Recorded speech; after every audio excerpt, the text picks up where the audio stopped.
Well, good evening, and welcome to Whither Criticism, a series of discussions about architectural criticism. This 6-episode series is sponsored by the Wolfsonian Public Humanities Lab and funded by the Office of the Provost at Florida International University. I'm David Rifkind, a faculty member in the Department of Architecture.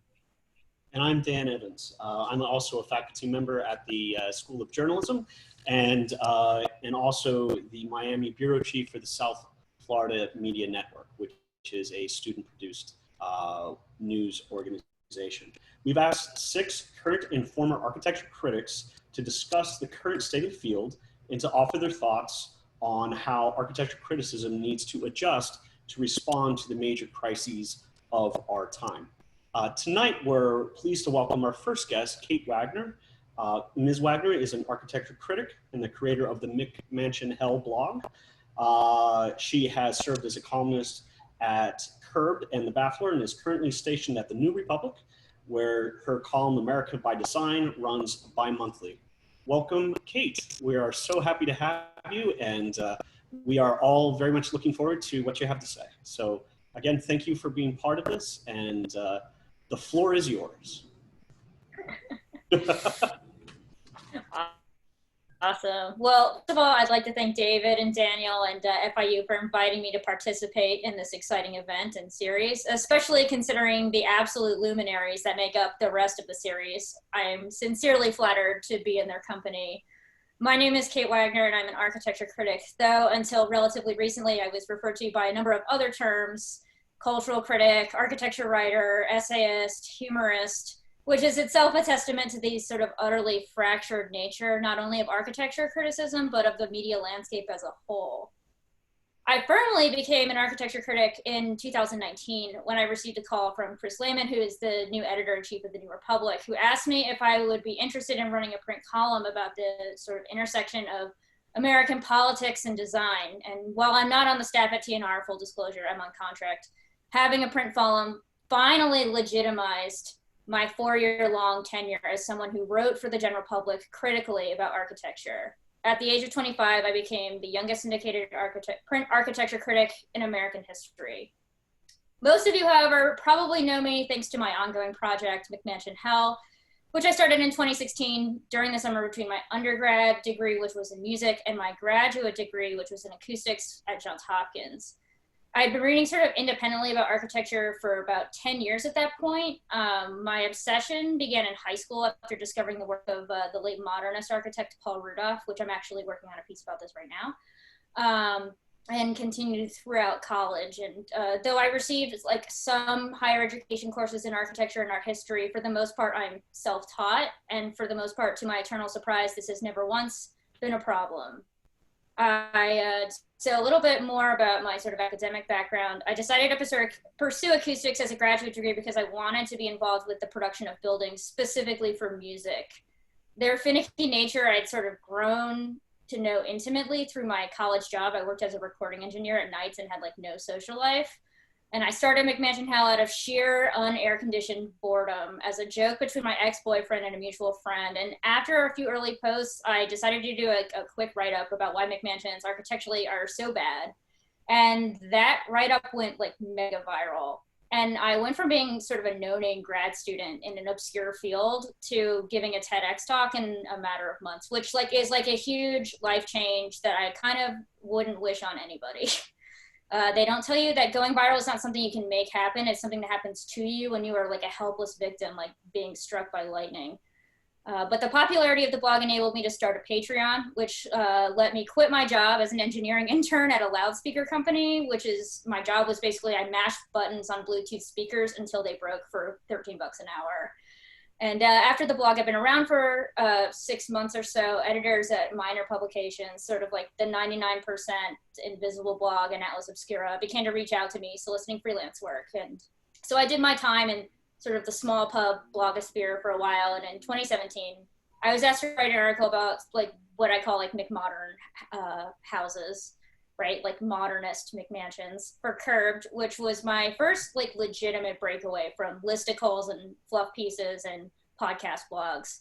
I became a recurring features writer there at Curbed, publishing stories about the intersection of home, design and culture every other month until the COVID-19 media apocalypse earlier this year, during which Curved got swallowed by New York Magazine, and everyone I knew who worked there got fired or let go. These articles in Curved, which were often like surprisingly successful despite the relative size of the publication, sort of let me climb through the ranks to more prestigious magazines and websites, both within and outside of the architectural press. And that ultimately culminated in my post at the New Republic. I'm telling you all of this because this is perhaps the most erratic and nonsensical path possible to becoming an architecture critic.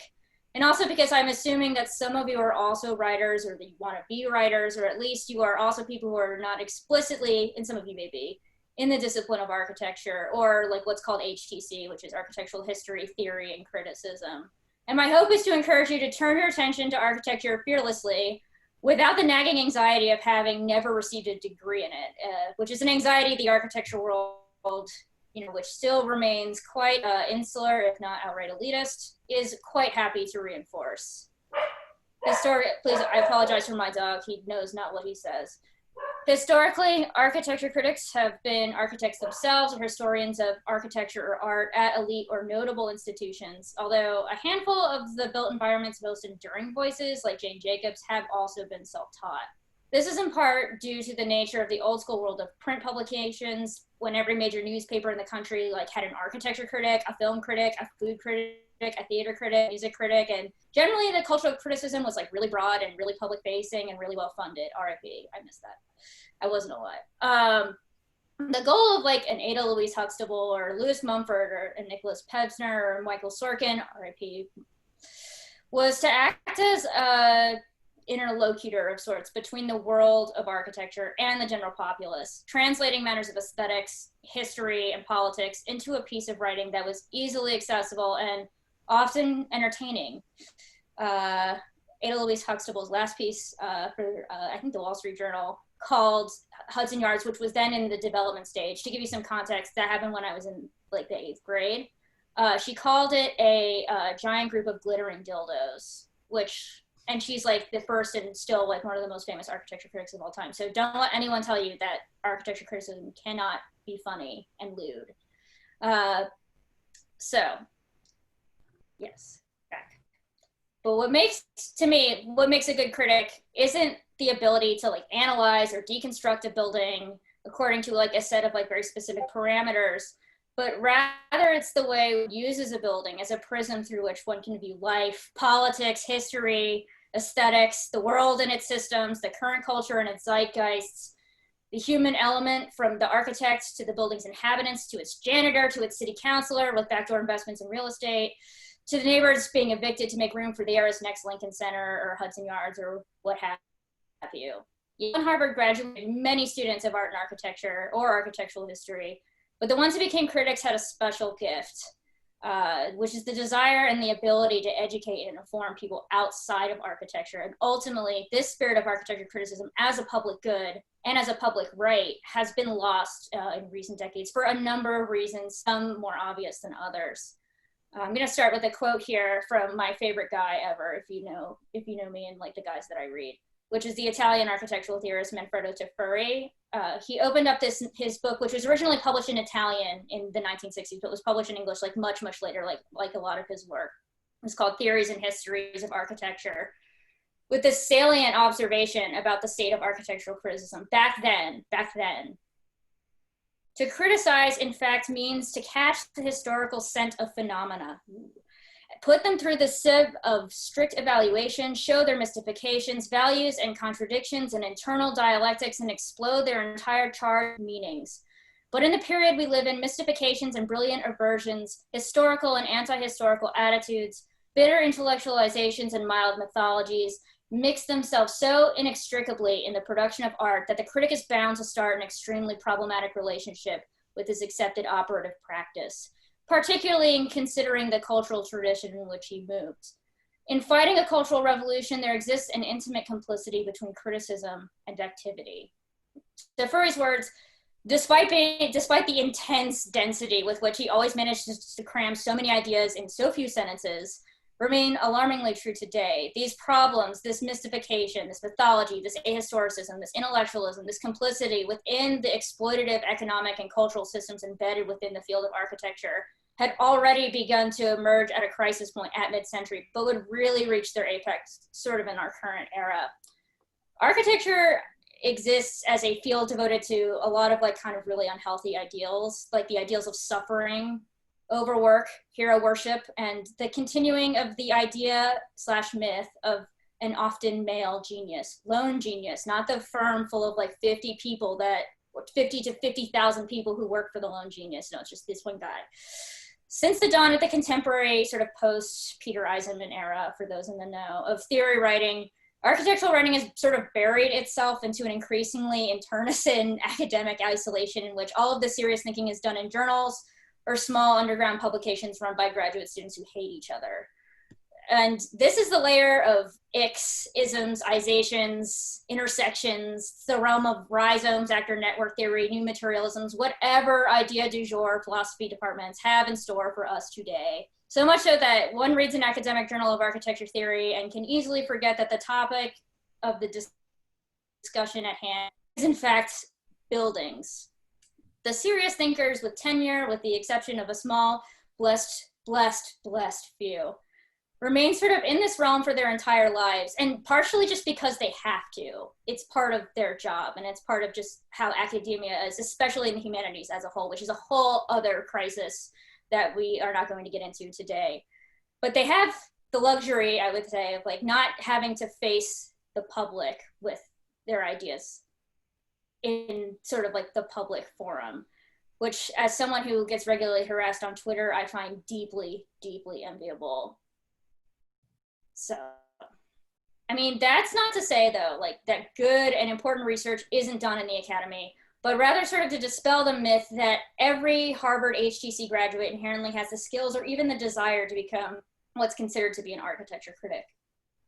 On top of this sort of layer lies the domain of specialty and trade publications, that is, publications geared towards the field and ultimately the practice of architecture. Some of these, like Metropolis and the Architectural Review, are relatively public-facing and familiar to those laymen who happen to be interested in design, whereas others, like Places Journal or the Architect's Newspaper, are sort of tailored more to those working academically or professionally in the field of architecture and architectural history. Many of these publications are wonderful. And although the pay is unfortunately lackluster in comparison to like big publications that pay like more than $1 a word, they have a large readership and then a large like informed readership and do sincere work in tackling the various current issues and ideas within the architectural world, sort of akin to the role that ArtNet or Hyperallergic play in the art world. On top of this layer, unfortunately, is P-architecture.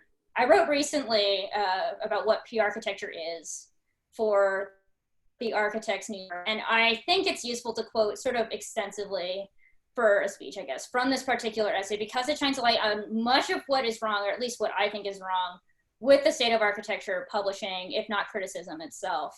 And in case you're wondering what P-architecture is essentially the architectural equivalent of vaporwave. Vaporware, not vaporwave, that would be way cooler. Proposed projects, ideas, and innovations that generate a lot of hype and publicity and yet never materialize. And even when they do materialize, they sort of do so in a muddled down form, like the juicero or whatever of architecture. It's architecture for the click economy, a product of the internet age of short attention spans and a constant uncritical drive towards the new and shiny. The architecture is the inevitable result of an image-driven, buzzword-laden media atmosphere where big ideas and sumptuous imagery are rewarded time and time again with attention, clicks, and opportunities over the work of up-and-coming, more critical and subversive practitioners. Its visual language is the computer rendering, and its textual language adopts the self-congratulatory tone of public relations, of savvy corporate rhetoric willing to capitalize on the issue du jour, often conveniently covering up a brand or firm's unsavory contributions to the conditions from which those issues arise. We are living in an unprecedented time, with issue X and issue Y weighing heavily on our horizon, presenting us with an uncertain future, one blurb will say, while another parrots, the problem of X requires bold and innovative new solutions at the intersections of Y and Z. The time for action is always now. Likewise, the solutions at those intersections of Y and Z are always surface level, technocratic at best, and tone deaf at worst. Their authors believe uncritically that design can and will solve all of our problems, from climate change to income inequality. We'll solve the novel coronavirus with shipping container hospitals, climate change with floating cities, and income inequality with 3D printed houses. Conveniently, all of these solutions are saleable, generating attention and income, click-based ad revenue or commissions, it's all the same really to those peddling them. I mean, it's a win-win situation. Your firm ends up on the front page of the zine, plus you end up looking forward, thinking, and compassionate to the plight of the unsophisticated masses who could truly benefit from your bold and innovative ideas. Most of the time, you don't even have to go to the trouble of building anything. Producing buildings exposes architecture to criticism, both aesthetically and politically. The act of making a building grounds architecture in the real world, exposing complicity in the exploitative systems that facilitate and accompany the production of space, such as capitalism, late, fossil, or otherwise, labor exploitation, income and racial inequality, oppressive political regimes, predatory financial institutions, and so on. By comparison, producing images is easy. It's cheap. It doesn't require changes in a firm's own practices or even reflecting on what practices need changing. Images and PR spin can be easily attached to a timely problem, a new technological development, a brand, a personality. Even if the project doesn't quite fit the picture, it can be shoehorned into the public eye regardless with the right combinations of smooth publicity and content delivery. It's hard to say what a solution to this problem would look like, as it's a systemic problem involving the entire industries of architecture and architecture journalism. There are obviously correctives like diversifying workplaces and editorial reform, but these will not get at the heart of the issue, which is that architecture in an inequitable society will always be inequitable. And an inequitable architecture will always resist, or should that fail, absorb the very project of criticism. It's telling how progressive practices like Peter Barber and Littleton and Vassal have in recent years been patronizingly held up as avatars of architecture's good conscience. The most powerful and successful architecture firms in the world thrive simply because the status quo rewards them for their work. They win huge contracts from NGOs and corporations, as well as huge publicity opportunities from other NGOs and other corporations. The industry is the way it is because it is safe. Action and not real novelty are risky, but safety is profitable, and that profitability incentivizes homogeneity and ideological fecklessness. The same media landscape that sustains these behemoths also manages to toss a few crumbs to the small firms whose buildings are glamorous enough to look good on an Instagram feed. This gives the appearance of neutrality and opportunity that keeps architects feeding into the image economy. So like, what do we do about all this, right? That's the question. Well, back in the day, you know, print had its limitations, right?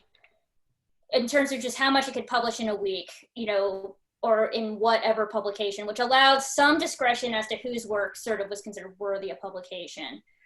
And sometimes this manifested as cultural elitism or just regular elitism, but at the same time, a lot of it allowed for the rise of the architecture critic as like a galvanizing figure who struck fear into the heart of architects. I think like Frank Gehry like said something to that effect at Ada Louise Huxtable's funeral. He was like, I deeply feared this woman. He said something funny like that. I don't quite remember the exact quote, but it was like, yeah, they lived in fear of what you thought. And that is absolutely no longer the case, unfortunately. I wish they lived in fear of what I thought. I would cyberbully Bjarke Engels to the end of this world. But part of that is because today the internet just allows such an immense quantity of daily published architecture content that criticism as an institution is just frankly over its head. I mean, and this would be true even if like these critical institutions I mentioned earlier hadn't been undermined over the last 30 years. And so the reason that what happens is that like you get, this is a contributing factor to what we call like starchitecture. Like it's like we have to focus on like whatever like the biggest, flashiest, sort of firms of the day are, because those are the ones that like the general public might know. Like Bjarke Engels was in a Netflix documentary. Like we have to focus on that because that sells magazines and that's what publications want. There's no more time or no more space really to be discerning, especially when media companies operate within the thinnest margins imaginable. So, I mean, it's, in addition to being a failure of architecture, PR architecture is also a failure of criticism. I mean, it's a failure of curation, it's a failure of journalistic adaptation to a changing media landscape. I mean, PR, public relations itself, is like the very language of adaptation and co-optation. And fighting a battle with it is like picking a fight with the Hydra from Hercules, the Disney version. Perhaps sort of the most simplest and most immediate solutions to the PR problem is for the cultural shift in the field of architecture towards like self-awareness, self-criticism, and self-skepticism regarding like innovations, technologies, and proposals it knows to be cynical, impossible, or simply stupid. There is no way to integrate the blockchain into architecture somehow. I don't know what that means. It's dumb. I guess the blockchain thing is over now. I don't know if that's like still like the buzzword du jour in terms of like tech idiocy. But it's harder for media because like digital media, again, like I said, just squeaks by off of like outrage, clickbait, and attention grabbing. That's like the entire reason for the existence of the New York Times opinion section is because like people on Twitter will just get mad at it forever. And the more they get mad at it, the more people click the little button to read it and get mad at it. And so like just fuels it over and over and over again. I mean, of course, like in the twilight years of what we call like print architecture criticism, you know, the time is like long since overdue for new, more diverse institutions of criticism to sort of be built or, and this is important, allowed to become as established and as reputable as the old ones. But this is kind of like a Band-Aid to patching up a leak in what is really kind of a systemic crisis in architecture, in media, which are both dependent on the vagaries of global capitalism. Yeah, but it is a start. And so hopefully that means that, you know, this is becoming sort of more and more of a thing, but on a smaller scale. Like you had outlets, for example, like Failed Architecture, which has been a long running blog, so long that I read it in high school, or even like podcasts like 99% Invisible, which are now sort of like situating themselves as like sort of agents of curation. I would argue that Hypoallergic is also like this, which is an art publication that's really broadened its scope in the last few years to include design and architecture that sort of runs like general publicly oriented critical pieces.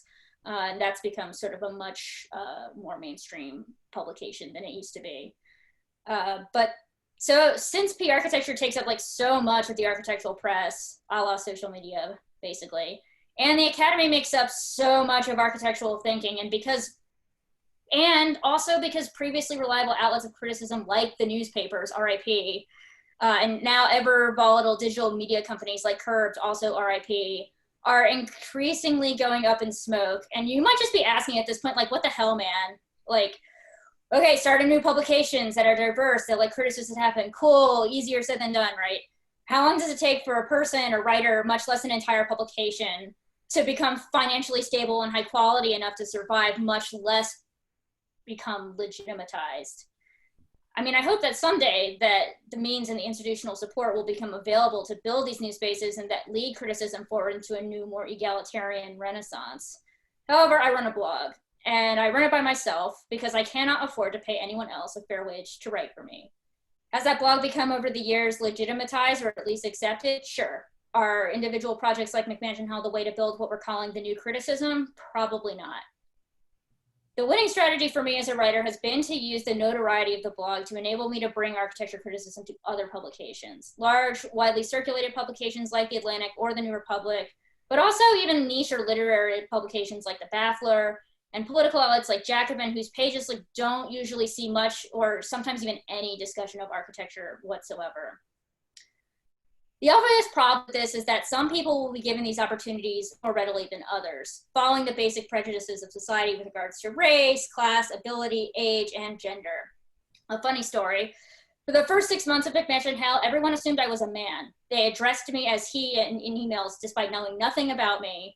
They're like, are you the guy who runs McMansion Hell? Like, we'd like to talk to him. And so a less funny story, on every panel I've ever been on in my entire life, I've been at least 15 years younger than everyone, and more times than not, the only woman. So even if you're just like white and like from like a normal, boring middle class family made up of a preschool teacher and like a civil servant like me, like lots of different like intersecting privileges, right? Like you're still kind of like, it's still hard.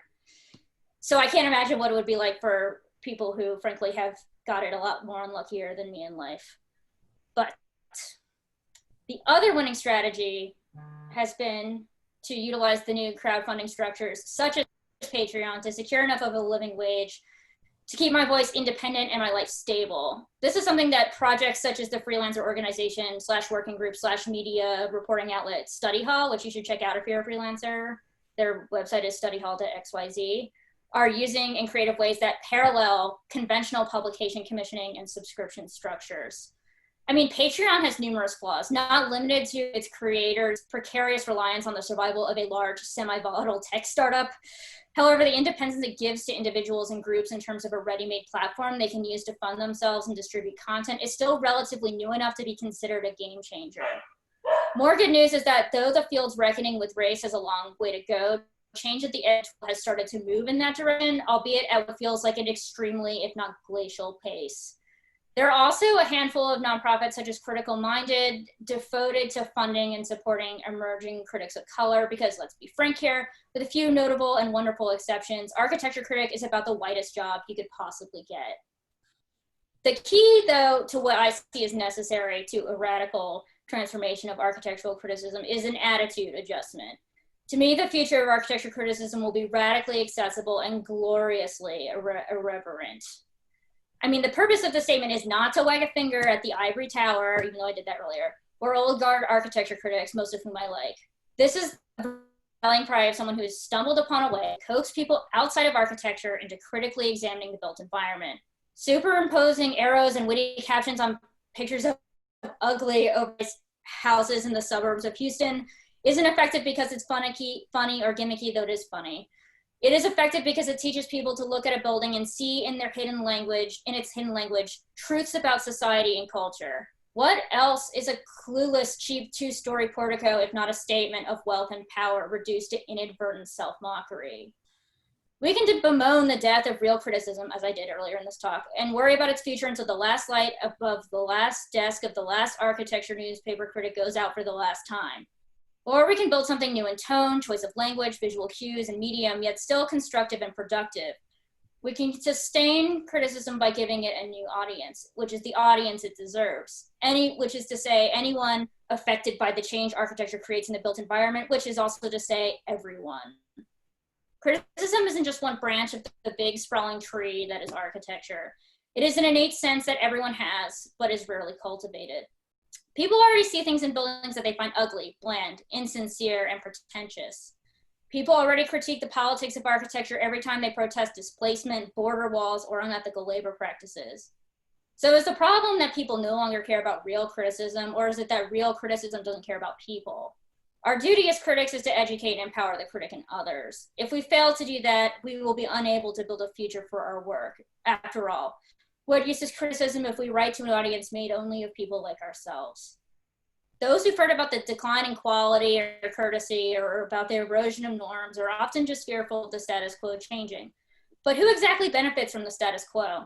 And what status quo hasn't already been eroded by the insanity that is the current political and cultural landscape, or by the chaotic hegemonic rise of technology and its intentional disruption of pretty much everything? I mean, the world is like actually literally on fire, and yet so much energy from like the pundit class is devoted to bemoaning the death of civility at the hands of angry Twitter users, or the decay of thought or language because teens prefer to make memes rather than read capital L literature. Instead of joining in such useless hand-wringing, architecture criticism would be wiser to harness the power of irreverence, constructively channel the energy of anger, and ultimately redirect the innate human desire to make sense of our senseless and quite upsetting world towards building a better one, a more informed one, and a truly critical one. Thank you. Thank you, Kate. We wanted to remind our audience that they can submit questions via the Q&A feature on their screens. But first, I wanted to start by asking you about one of the last points that you just raised, which was expanding both the audience for criticism and the people writing criticism. And you've talked about this before, it's in your TED Talk and you've written about this. I was wondering if you could just expand on that a little bit, about the necessity of both expanding the range of people who write about architecture and about expanding the audience. Yeah, I think it's this sort of critical crisis in architecture. It's like in criticism, it's like who's reading criticism? And the answer is like mostly like well-educated people who subscribe to like N+1, right? It's people like me. And so I think that like my goal always has sort of been to expand architecture as like a thing that is accessible, that people can care about, that like is there like a place to which they can go to learn more about it or to enjoy it on like just a purely like humorous or like pop culture level. To like people like my mom, for example, who watches HGTV nonstop and is always talking about renovating her bathroom. I mean, I think that it's like it's necessary because people care a lot about houses, like in America, especially. In America, like the sort of be all end all of architectural interaction is the house, and this idea of home and this idea of like buying and consuming things for the home and this culture and this media frenzy of demolition, renovation, consumption. And when you think about it, that's like a really kind of tragic way to view architecture as something that's always a problem that needs to be changed or a product that needs to be consumed. And so like the project of criticism is partially to sort of redirect that thinking to bigger scales, like not just like, okay, we need to take out this wall, but like we need to take out capitalism. It's interesting to me that despite all of this whole cottage industry, haha, pun intended, of spending all this money and media time devoted to design and devoted to sort of like this landscape of home consumption, why institutions such as universities, such as major publications, haven't devoted the energy to bringing those audiences to them from using architecture or talking about architecture or like just getting people to care. I mean, and so I think that like that it's a sad reality that the dialogue around the concept of home, the dialogue around what good design revolves solely around like Home Depot funded shows on HGTV. And like that's, I mean, obviously unsustainable for like a variety of reasons, but also it's just boring. And so I think in terms of bringing in other voices into architecture criticism is important. I think that not only for like obvious reasons of like gender disparity, race disparity, age disparity, for Christ's sake, it's unfair to me that I have to be 15 to 20 years younger than everyone else who works in my field. It's like completely sad and lonely, to be honest. And it's something that I think, you know, and the way that you change that is you pull people from different backgrounds, different class backgrounds, different ethnic backgrounds, but also different like ways and means of experiences. So I used to say a lot that I wasn't an architecture critic as much as I was a writer who decided to write about architecture. I've also written a lot of essays about other things like Superfund sites and the internet. And so the reason why I turn my attention to architecture isn't because I think architecture is like the coolest thing ever, that it's like the thing I probably know the most about at this point, but it's because I see architecture as a lens through which you can see everything else. And I think that's the way that a writer would look at it, rather than someone who was brought up like in an HTC program or something like that, where it's like all about the niche and the granular. I know I did my graduate thesis on like concert halls in Europe and Asia and the Americas built between 1960 and 1986. Like complete niche, granular topic that is like well suited to academia, but like no one cares. You know, I'll be the first one to admit nobody cares about this except for me and my graduate thesis advisor, and that's it.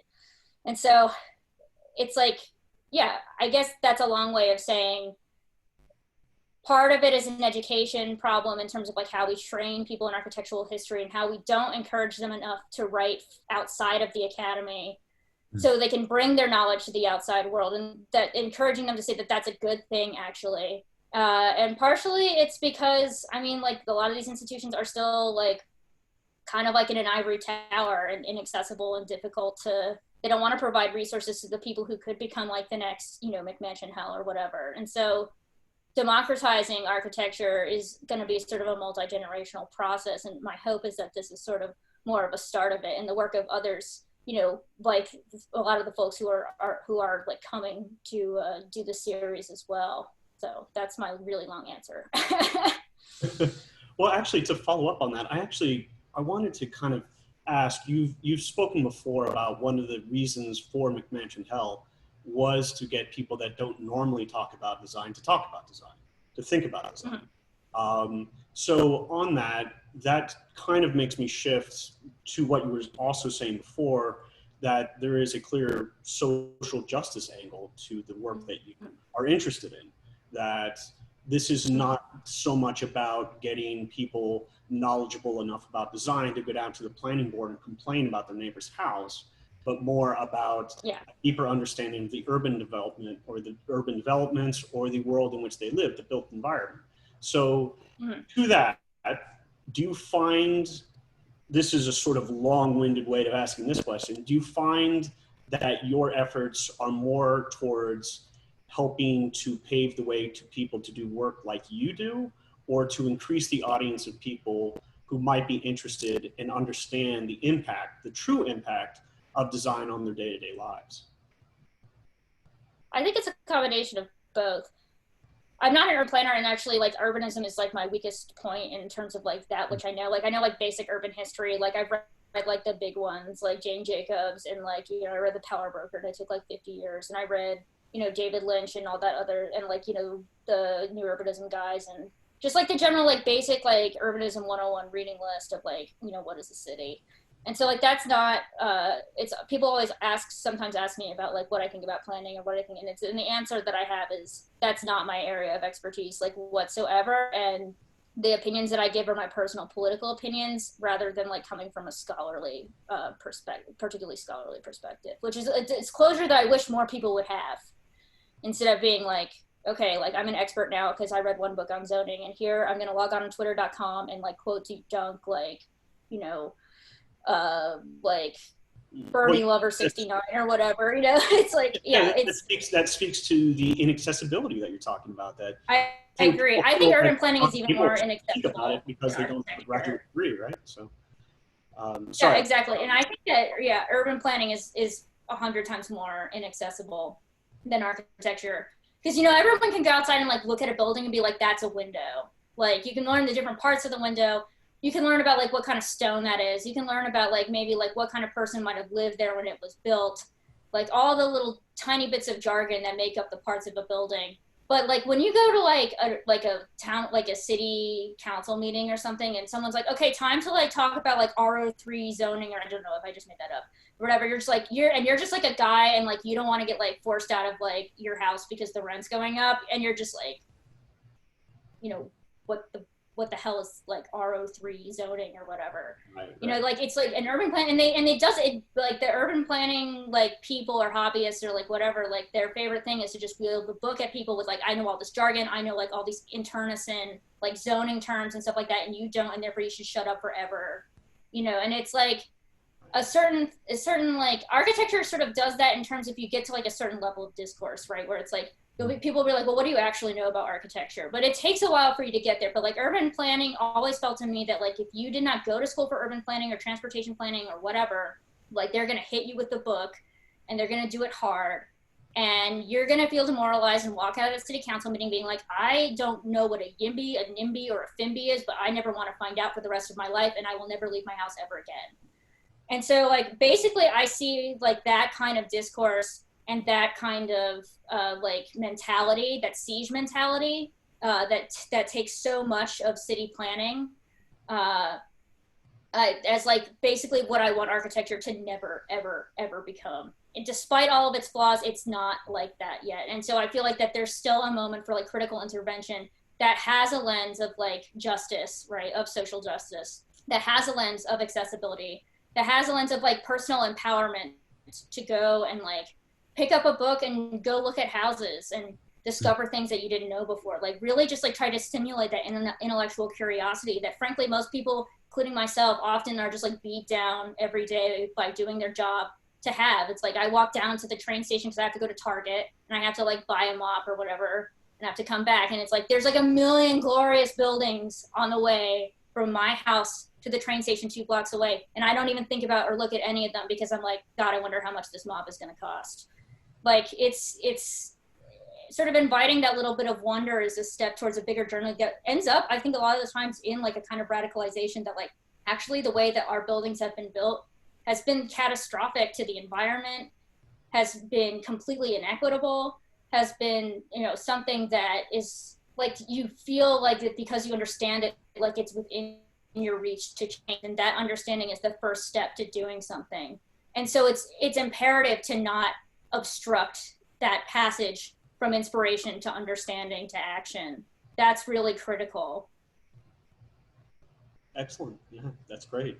And also, I know that David's going to do some of the audience questions. So if you have been asking some of those questions, do know that we have seen them and we'll be getting to them. So keep them coming. So thank you. Well, and thanks. I did want to ask a first question from our audience, which is about this question about urbanism. And it's from Scott Singeisen, a colleague of ours at Savannah College of Art and Design. It's a kind of a longish question, so I'll read it. He asks, as an observer of the suburban circumstances represented by your writing on the McMansion hellscape, and now in your new role at writing at the intersection of politics and architecture, what responsibility do you think architects and architecture owns in the permission or encouragement of President Trump's statements to protect the suburbs so that we can, quote, no longer be bothered or financially hurt by having low-income housing built in your neighborhood, and end quote? Are we unwilling participants? I have to say, like, Donald Trump, like, NIMBY in chief was like a great day on Twitter when he made those remarks, because everybody on like urban planning Twitter and like architecture Twitter was just like, oh no, this is like our worst nightmare. The president is talking about housing. He's entered the discourse, he's entered the chat, right? And so it's interesting because like President Trump, like doing that, of course, like sealed like what like many people have either experienced or known just through research for, you know, decades and decades, half a century or more, is that like a lot of suburban development is couched in, if not explicitly racialized, in terms of like who got to live where and like where the chips scattered when they fell, in terms of like urban abandonment, and then later it's redevelopment in the forms of gentrification, etc. And so like the idea of like the suburbs is like, you know, the like the white flight sort of genesis of the suburbs, which is sort of a mixed history. It's not necessarily as black and white as like all the white people left and then the cities like got poor or whatever. It's not like, you know, it's a little bit more like nuanced and complicated than that. Just like the suburban situation is now as more and more people move to the suburbs because the city becomes unaffordable. And so, but Trump, you know, coming from like an era in which he comes from, where he was like, you know, sort of ascendant as a real estate developer in the 1980s, like still has that sort of like weird, like hokey American idea of like the suburbs is like where your dad and like Bill grill like sausages on the grill and like are drinking like a Miller Lite like men do or whatever. And he's got this, he basically cemented this idea that like a lot of people live in the suburbs because like they don't want to see black people. Like that's just, I mean, there's no doubt that that's true. You look at the voting statistics in terms of like certain people from certain suburbs and certain districts, like who voted, like they overwhelmingly voted for Trump. Like people think that like, oh, Trump voters like bum Hicks in the middle of Appalachia, but like, no, actually like the suburbs of like Western Massachusetts are also Trump voters. And so it's something that like has been enshrined in the planning code forever, from like the very like very first like FHA policies to like the long-standing policy of like racial covenants and redlining. And basically he said like, get off my lawn on like live TV, like, and like he used like low-income housing as like basically a dog whistle for black people because he's like the most unsubtle guy in like the history of the world. And so it's like, it's that same kind of rhetoric, like racist rhetoric that is just so common in terms of, but it's like, it's almost funny because it's like a racist rhetoric that now has sort of been like couched in like different terms. He's using like the sort of like euphemisms that were used like, you know, 40 years ago about like the suburbs and like the city and stuff like that. Like he, like he still sees like the inner city as like, it's dangerous and bad, when like that's not necessarily true anymore, obviously. But I think that in terms of like, are we unwilling participants, our architecture and architecture, it's like the permission. I don't think architects like really are encouraging Donald Trump's statements about the suburbs. I think most architects, or at least practicing architects, have at this point, or at least in the last few generations, have received enough complementary training in urbanism, especially during like the new urbanism era, to understand like the sort of problems with sprawl and the problems with the history of planning in terms of race and class in the suburbs, to the point where some of those things have become cliche. And so I think that in terms of like our architecture is responsible for enabling Trump, it's like, I say that's not really fair to say that they're responsible or that they're unwilling participants. I don't think you're like doing a major sin politically if you build if your practice builds like a single family house or whatever.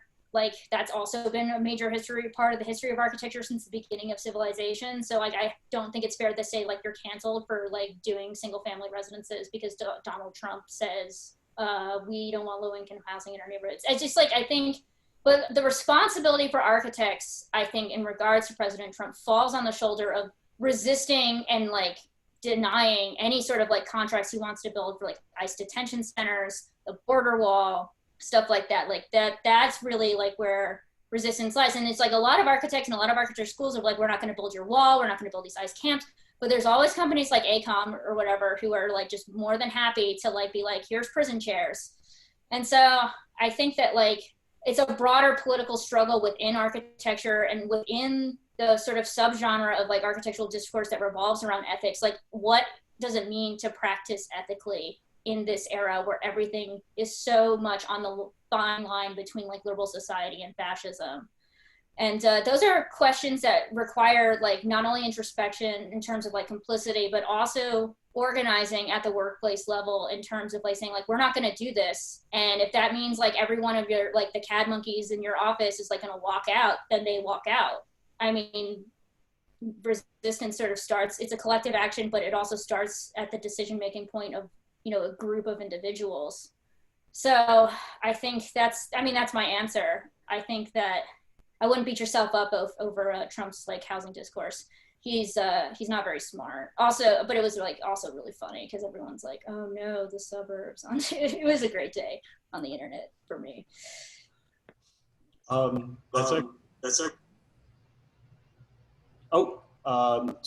I guess I was going to give another audience question here. This one is from Mark, who is asking for a book or resource you would recommend for as a primer for an aspiring architect, critic, or enthusiast. Where would you start? Where's the cat in the hat for architecture critics? If you want to write about architecture, I really can't recommend Alexandra Lang's book enough, which is called, I think, Writing Architecture. Really great book, like really helped me sort of like think about how to format a piece, like how to like, you know, like get started basically in writing about architecture. And I read that book, I think when it was relatively new. And so I think that that's a great book about writing about architecture. In fact, that's my favorite book about it. Always like a big fan of Vincent Scully, American Architecture and Urbanism, which is a great book.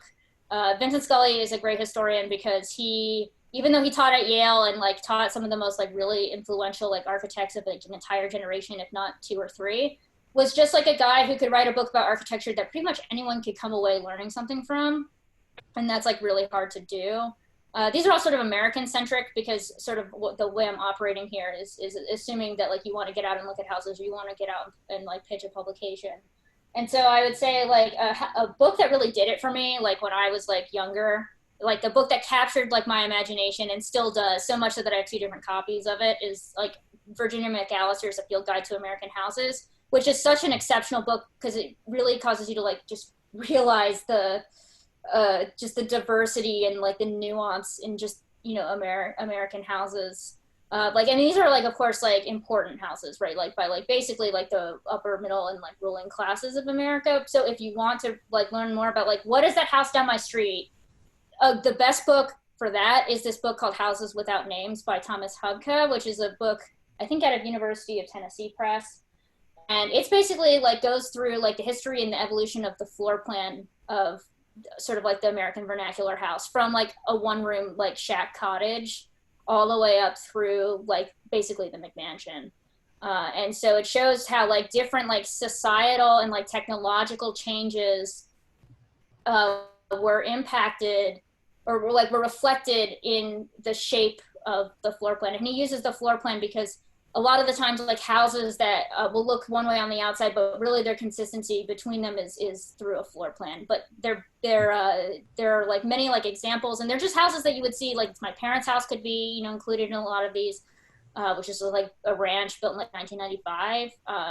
But also like, you know, the 2-flat I live in Chicago also could be found with. It's just like everyday houses like have a really incredible sort of like evolution in history that this book deals with in a very concise, readable, and illustrative way. So those are the 3 books I recommend for anyone just sort of looking, anyone in America. I have other books that I could recommend for other countries, but in America, like I would say that those are, oh, and also if you like architecture or modern architecture, Vincent Scully's book on modern architecture is really good.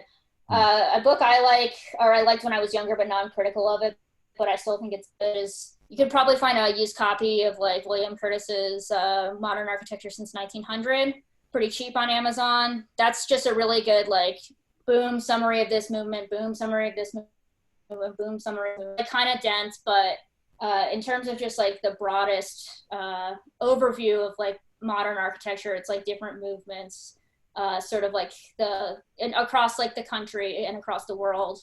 It's still kind of like can't be beat in terms of just like entry-level books about the subject. So yeah, those are my recommendations off the top of my head. Those are definitely like books that I turn to a lot, despite having done this for a long time too, especially the Hubka. That's like my favorite book ever.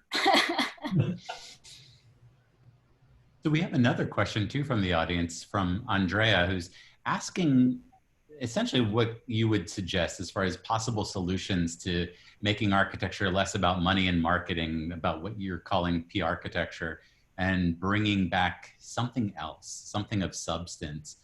She seems to be particularly concerned. She calls out TikTok videos. And so she's asking essentially, how do you bring more substance to architecture? Yeah, it's interesting. I think that like part of the reason I think McMansion House is successful is because it blends like the quick digestible humor, like longer form essays about like design and that are critical or educational. And so like it's a mix of different mediums, which I think like is why it's successful and has been for so long. Cause like honestly, like 5 years is a long time on the internet. It is. And so like for something to continue to like grow an audience after that point, like it's necessary to sort of have some variation in terms of content, in terms of like the written word versus like images, like what I always call like the regular McMansion outpost, like a web comic, because it's mostly all illustrative with like some captions or whatever. And so I think that like, I mean, TikTok, I'm sure like, you know, the Zoomer Kate Wagner of the world is emerging on TikTok, like dancing in front of like a Franklin Wright house being like, I love this shit or something like that. And you know what? I support that. Go ahead. Like if you want to like try and be like, this is architecture on TikTok. Like, I don't know how to, I'm truly like in the generational divide here. And that like my sister is like the youngest millennial. She was like born in 1995. And I was born in like 1993, and she knows how to use TikTok, and like I do not. I have no idea how to use TikTok. I am not on TikTok. She sends me TikToks of people like doing like sort of like making fun of McMansions on TikTok, and she was like, "Do you know that like you're an idol to like preteens on TikTok?" And I was like, "No, that's terrifying." Actually, but it's interesting because like I think new mediums are always changing, and I think that embracing new mediums is part of the project of diversifying architecture, which is why it's disappointing that there's not really a good architecture podcast out there. I mean, there's 99% Invisible, but that's like sort of design more broadly. It's kind of disappointing that there is not like something of that caliber for like the history of architecture, like 20 years after the concept of podcasting like became a thing. And so there are like design podcasts that are good, like Design Observer, for example. That's a great podcast, but it's in terms of like, where do you how do you use podcasts in the same sort of way that like McMansion Hill uses blogging or uses webcomic or imagery. I think that architecture, that's definitely room for improvement in terms of outreach. But also architecture sort of historically has always been kind of slow to adopt new mediums. And part of that is for obvious reason, because like unlike other fields like art or literature, other arts, visual art, literature, like both architecture and like, I guess you would say like art music, like jazz or classical music, or like, you know, other forms of like non-popular music require, for the most part, a collaborative composer and performer. And in architecture, like in terms of like, it takes a lot of people to build a building. And the process of building a building is way slower than any other form of art. And so just inherently, like the labor intensiveness of that project, of building a building, of like changing buildings, of making buildings, takes so much more time, that architecture has sort of historically been slow to adopt like philosophical movements. That's why they didn't get to Toulouse until the 90s. Like, I mean, it's like they're slow to adopting technology. Like computer modeling was like, once they get that technology, it stagnates forever. Sorry, if you ever had to work in Revit or AutoCAD, it's like a living hell that I wouldn't wish on it. People do it hundreds of hours a day, all the time. And I hope that everyone who works with those pieces of software deserves better than what they have. And so I think that like architecture just is kind of inherently like bureaucratic, because again, lots of people, it's inherently slow because the act of making a building is actually really time and labor intensive, including just the drawing, because like there's building codes and there's guidelines and there's like urban planning shit like zoning. And so it's just like, by the time you get through all of just like, you know, routing the HVAC in a building, like, God, how many months has that been, right? So like someone comes along and it's like, here's TikTok, you're like knee deep in like circulation drawings, being like, what's TikTok? I'm on Revit from like Edition from like 2 years ago, until like Autodesk decided to nerf my license because they want me to subscribe to their weird cloud thing. You know, it's just like they live in this zone of just slow moving change. And to give you an example of just how slow moving that change are, I think I read a statistic that said like 17% of architects are women, of practicing architects. Only 17% are women. And so, whereas like most other arts, despite still being like inherently like patriarchal, because that's just how society is, and like art is always just going to reflect society and its prejudices. Like that is an insane statistic for a field as huge and as varied and as on the scale that architecture is, because architecture is not just an art, right? Like it's not just like, oh, Frank Lloyd Wright or whatever. Architecture is like an industry that spans the globe and like makes billions and billions of dollars every year. And the fact that only 17% of architects in this country, I think, are women, I'd have to like double check whether or not that's still accurate. It's like, I mean, that is insane. That is just an insane level of backwardness. And you have to wonder, like, if you can't even just like let women draw, like you're like, TikTok must just be like a foreign concept to you. Like change moves too fast. That's what I like that. That's really interesting. You know, when you were talking about TikTok, that actually made me think about something in particular. When you were talking about inaccessibility and all of that, do you think that architecture criticism has been too much for, well, architects, and not enough for the people trying to understand the world in which they live? And has that been part of the problem that got us to where we are, that there isn't as much there because frankly, it's just requires too much depth of knowledge to even tiptoe in?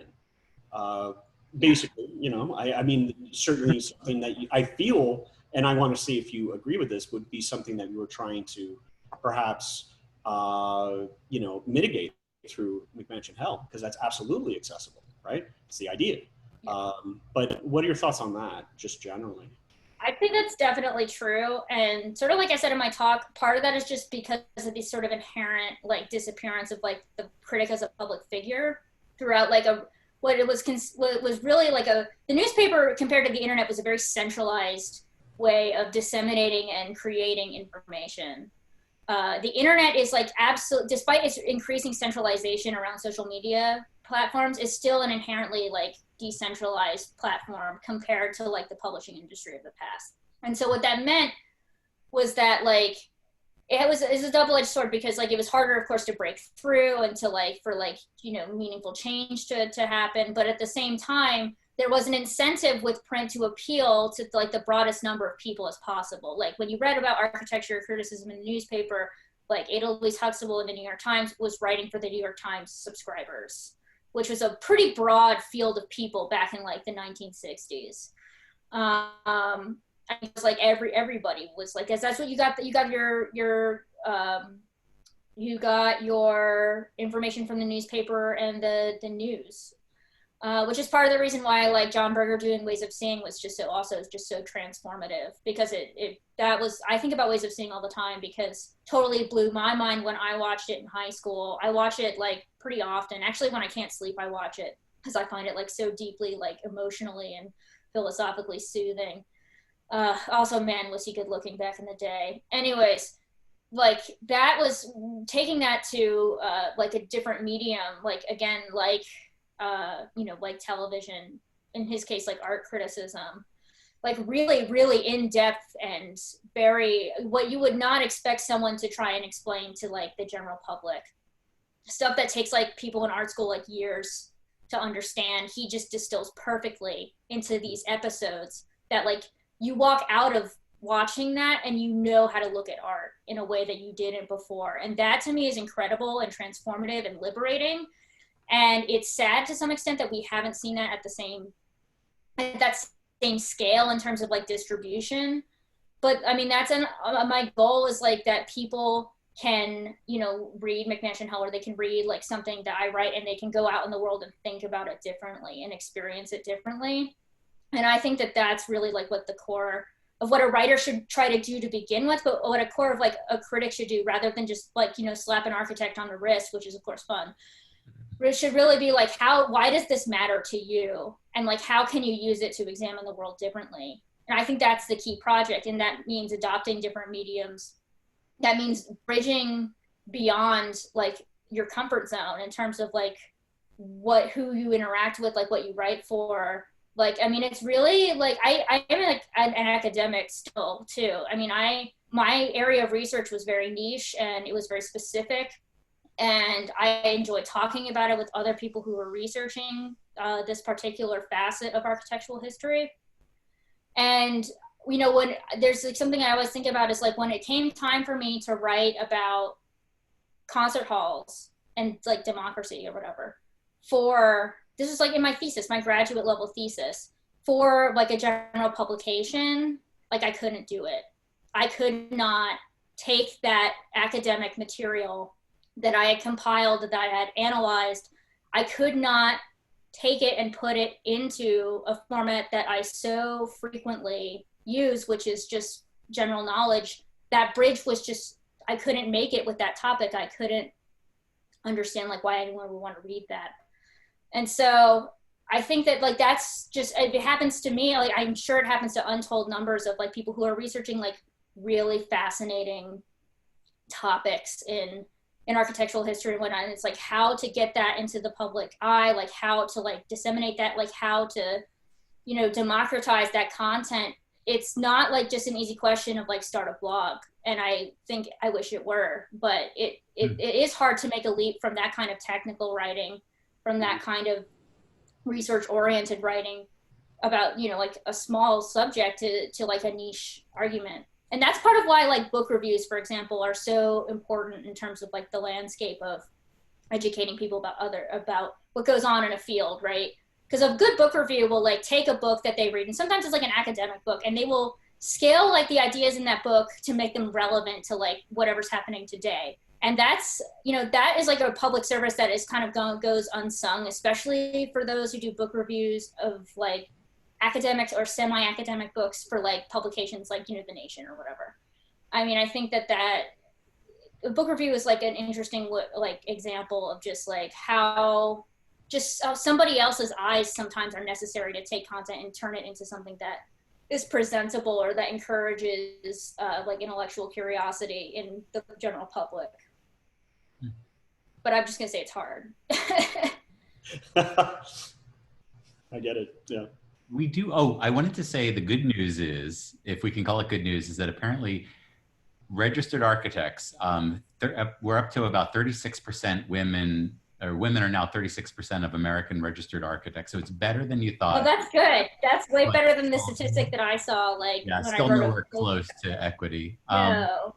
But we did have a couple of quick questions before we let you go from the audience. One is, do you think that the preservation community will get behind postmodernism? the way that they did behind mid-century modern? I love this question. This is like, I think about this all the time, actually. And I think about it because, I mean, I love postmodernism. That's the era that I grew up in, right? Like, I'm from, like, I was born in 1993. Like, postmodernism was it. Like, Target had, like, neon squiggly everywhere. It was, like, I had, like, day glow, like, windbreakers, and, like, Chick-fil-A or, like, Taco Bell looked like, you know, Michael Graves or whatever. It's like, it was great, like, in a way. I mean, it was terrible, but it was also great.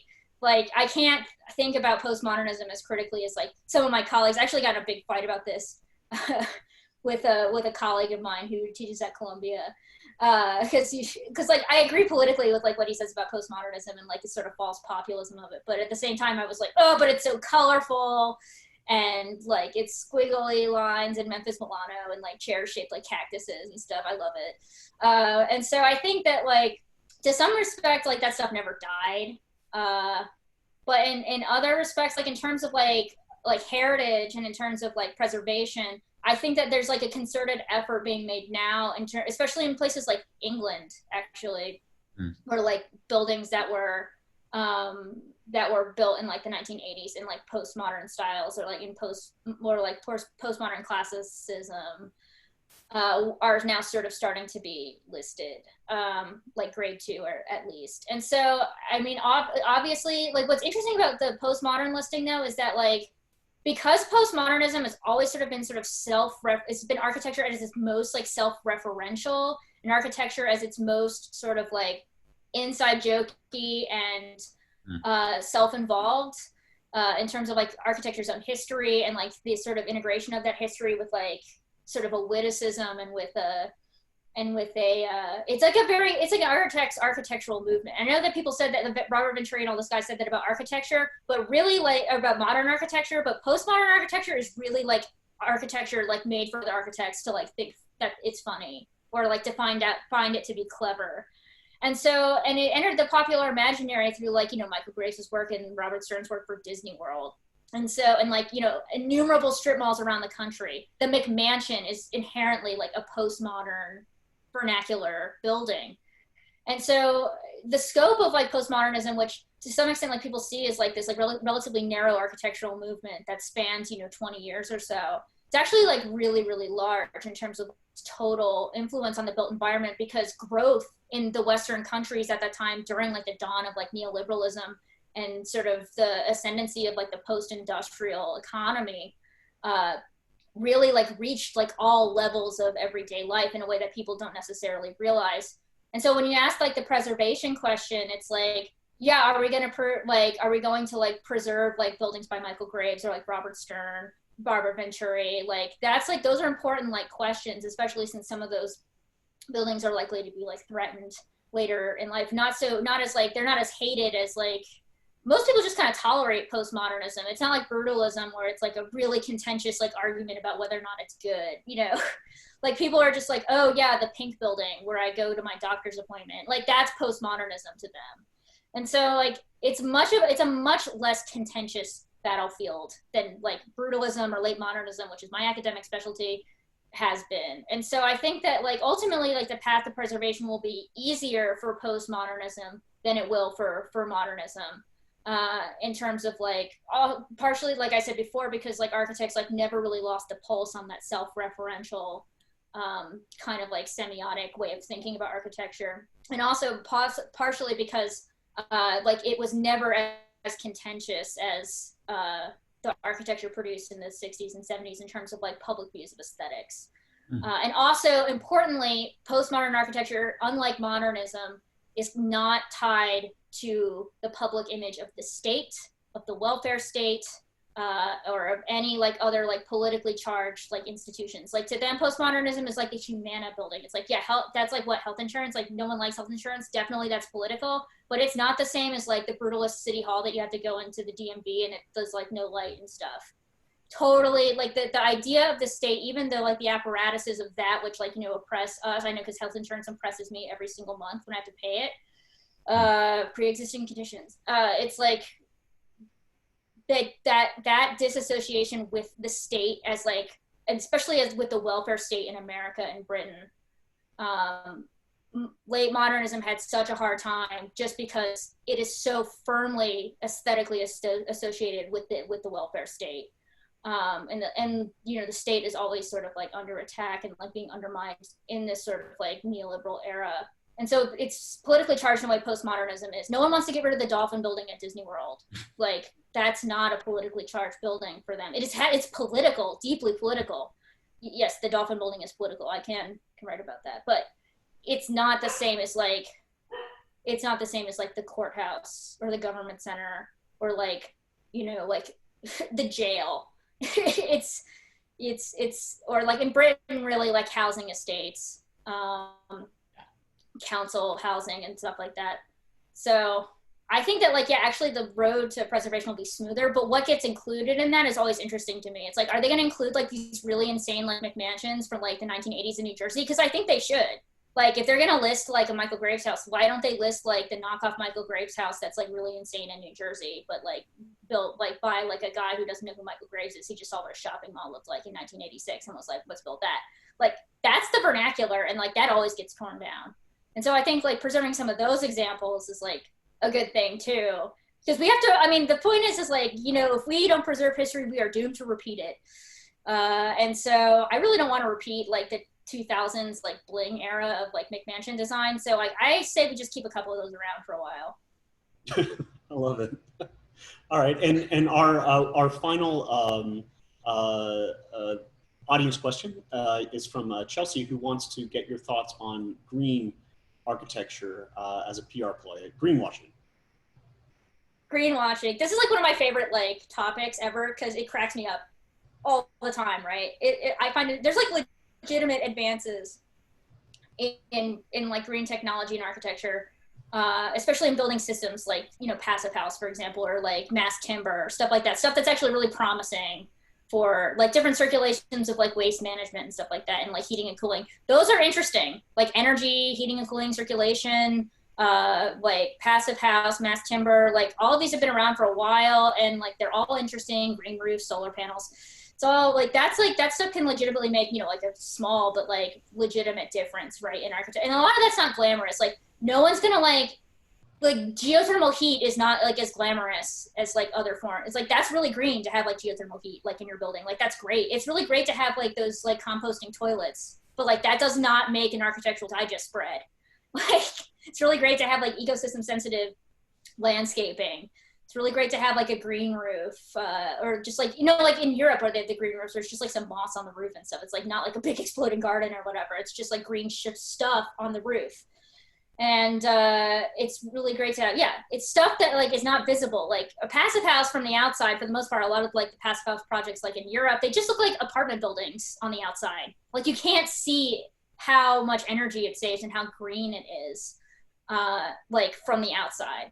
And so like, that's great. And like those ideas are legitimate. And even though sometimes like a lot of them are overhyped, like in terms of how much they're going to save the world, there's no doubt that there are improvements on like the system of building that we already have now, which is incredibly like wasteful considering the fact that the average lifespan of like a residential building, I think is like 32 years. And the average lifespan of a commercial building is 12 years. And so in America, I think it's like 12 to 15 years or something. I don't know if that counts it like with renovation or whatever. And it's incentivized because after, I think it's maybe like 25 years or so, you can no longer claim a building as a depreciating asset on your tax returns. And so like there's an incentive to actually just like constantly churn out new buildings. Why does the strip mall look different like every, you know, 10 to 15 years? And it's like, that's your answer. Because if they change enough of it, like they can like consider it a new asset and then take off depreciation on their tax returns. Fun fact, really wasteful. Anyways, so I think, but like what I consider like greenwashing is like what I find to be hilarious. Like this is like one of the most deeply hilarious things I find in architecture all the time. In fact, there was a rendering that was released yesterday on Design Boom that made the rounds on Twitter that was like big skyscrapers, like twisting all over the place with like a bunch of fully grown trees on them.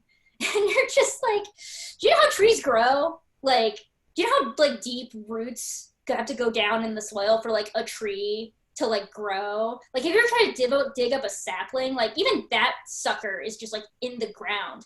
Like your tiny little like you know, like 20 square foot balconette or whatever is not going to support a full grown tree like you see on these renderings. And like the irrigation systems and like all this, it's like, but it's like we put trees on the building, it's shiny and it's a carbon sink. And it's like, this is revolutionary. It's like, oh my God, we're back in the 2000s. We're putting trees on buildings. It never works.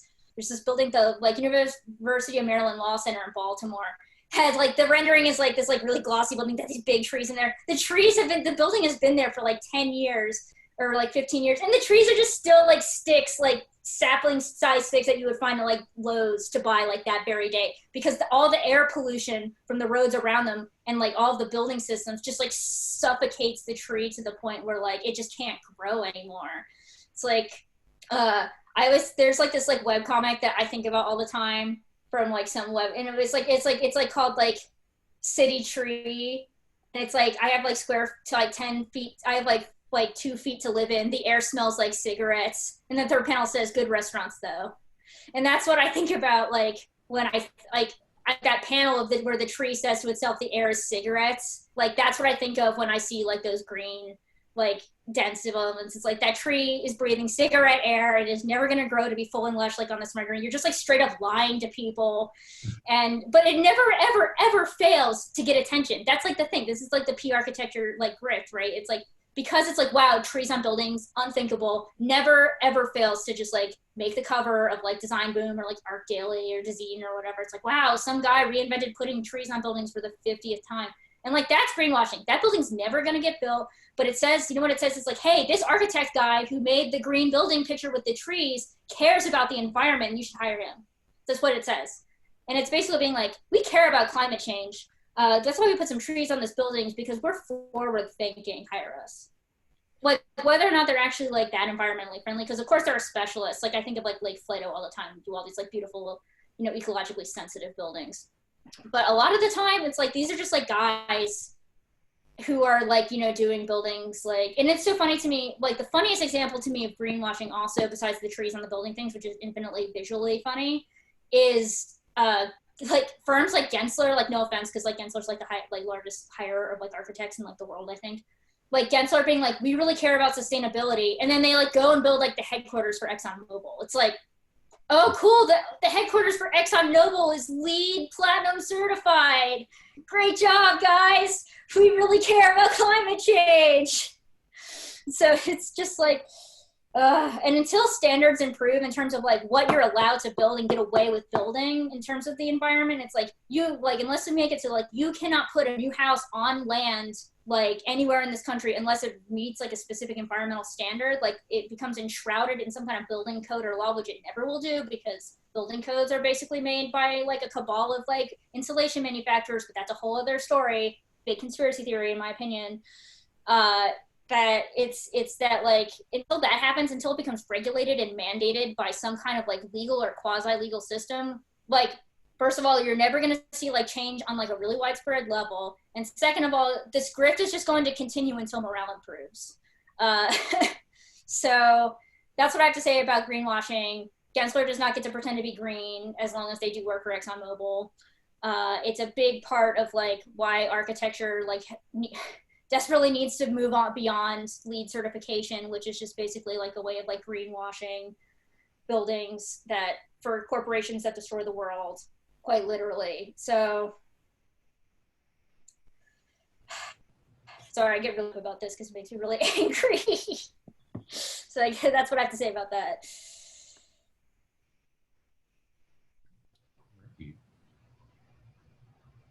Well, Kate, thanks for being our guest tonight. Before we let you go, can you tell us about what you're writing about now? Okay, so right now I'm writing about Airbnb, actually, for my newest column in the New Republic, and about how Airbnb, like during the pandemic, like it was revealed to everybody for obvious reasons that like Airbnb, despite like they're like, we're selling experiences, live like a local, well, you know what they're actually selling is space in other people's houses. Like that's all they sell. Like all this mystique and branding around them can't hide the fact. And when they had, you know, like shit hit the fan with the pandemic, it just became completely obvious that all of that rhetoric that has been so mystified and reified over the last 10 years in terms of like, this is like the benchmark for like by which all marketing is like sort of held to. has sort of dissolved under the public, in sort of the public eye in a way. And it's reveals a sort of inherent cynicism in terms of, well, marketing is inherently cynical. But and the other thing I'm writing is, I'm writing a premature obituary for Paul Rudolph's Burroughs Wellcome Center in North Carolina, which has got a permit to be demolished, which is tragic because that building has been my desktop background since I was in the 11th grade. It's been one of my favorite buildings ever, and totally like blew my mind, like all of Paul Rudolph's work did. I'm like a huge, like, I can't tell you, like, just my origin story is like when I was young, when I was like, 12 or 13, my mom's from Goshen, New York, and we made a wrong turn trying to find a Dunkin' Donuts. We didn't have Dunkin' Donuts in the South back then. And we ended up in the parking lot of the Goshen Government Center, and I had like never seen a building that looked like that. And it just like plagued my brain forever and turned me into a weirdo. And so that's like, Paul Rudolph is the reason why I got interested in architecture. And it's like the reason why he's the reason why I got interested in preservation. And yeah, I mean, it's so to see this building, which is like one of his only buildings in North Carolina. I think it might be his only building in North Carolina, which is where I'm from, like go under after being like left to stagnate all this time, despite being just like an incredible piece of architecture, just completely fantastical, is just says a lot about like that, even despite like our brutalism renaissance that we've had, about like, oh, we have brutalism coffee table books now, like brutalism, like that's not a closed book. Like those buildings still like go down left and right. And as much as we want to be cynical about like, oh, concrete, whatever, like concrete coffee table books and like brutalism pillows on Etsy or whatever, the power is not real. And consumption is not real power. And so that's what I'm writing about now. Kind of neither of those are quite happy topics. Very necessary ones. Indeed. Well, Kate, thank you so much for this. This has been incredibly enlightening, and this has been a great evening. Thank you for helping us kick off the series, and stay tuned for the next up for next Wednesday is Lee Bay at 7 o'clock Eastern on the same link, and we hope to see all of you back then. And thank you for your attending, and this has been great. So any last words, Kate or David, before we sign off? Thank you. This is great, and I will be there next week because I like Lee Bay a lot, and buy his book, Southern Exposure. It's really good. Excellent. Well, hey, you heard it here. That is as ringing an endorsement as you can get. So thank you, everybody. Have a pleasant rest of your evening, and we'll see you next week. Thank you. Thank you.